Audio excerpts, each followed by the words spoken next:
For many people, a timeshare may seem like the perfect option, having a vacation home available only when you really want it and not having the burden of worrying about it the rest of the year. But our next guest says that timeshares may not be all they're cracked up to be. We are happy to be joined by one of our favorite Money Matters guests, Dave Ramsey, radio host of the Dave Ramsey Show. He joins us now from Tennessee. Dave, thanks for being here today. Well, thanks. It's good to be with you. Now, I know so many people who have either had timeshares or do have timeshares, my grandmother being one of them as well, and it seems like they don't always use it. Do you think that timeshares are a good investment or a bad investment? I think they're a crummy investment, and I recommend to my listeners never to buy a timeshare. And the reason is real simple. It's not an investment. An investment gives the idea that you could actually sell it. And you can't give the stupid things away once you own one of them. They're absolutely horrible. All you're doing is prepaying your hotel bill for the next 20 years right now in advance. And those of us that know anything about money know you'd be better off to put that money in an investment, and the investment would produce enough to pay your hotel bill. Yeah, and it certainly does lock you in, as my grandmother found out. Now, is this true for everyone, do you think, or do you think that some people may love a timeshare and that might be the way to go for them? Well, I think they like the use of the condo, and they like having a place that they can go to. This is the family thing. We'd go to this location every summer, and they like that. But families have done that for years simply by renting the lake house or renting the beach condo, and that can continue to be.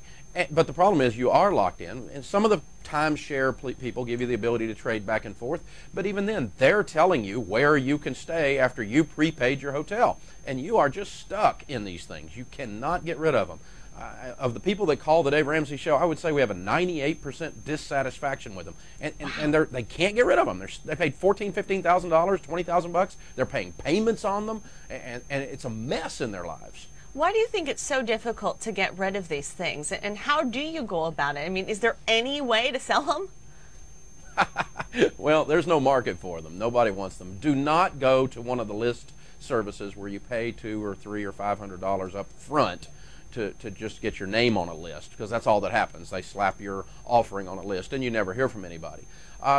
Basically, we found a couple of things that work sometimes. I can't give you a lot of hope, but one is you can donate your timeshare to a charity, and the IRS says you can get a $5,000 tax write-off for doing that. And you may not be able to get anywhere near $2,000 or $3,000 for your timeshare, and it'd save you that on your taxes to donate it. So donating it is one possibility. The other possibility is we've had some luck going back to the company that is selling the timeshares, offering that sales manager who is told not to sell used units, but offering him to sell it we'll sell our unit at half and we'll pay you double commission, and basically in a sense bribing them into moving your used unit.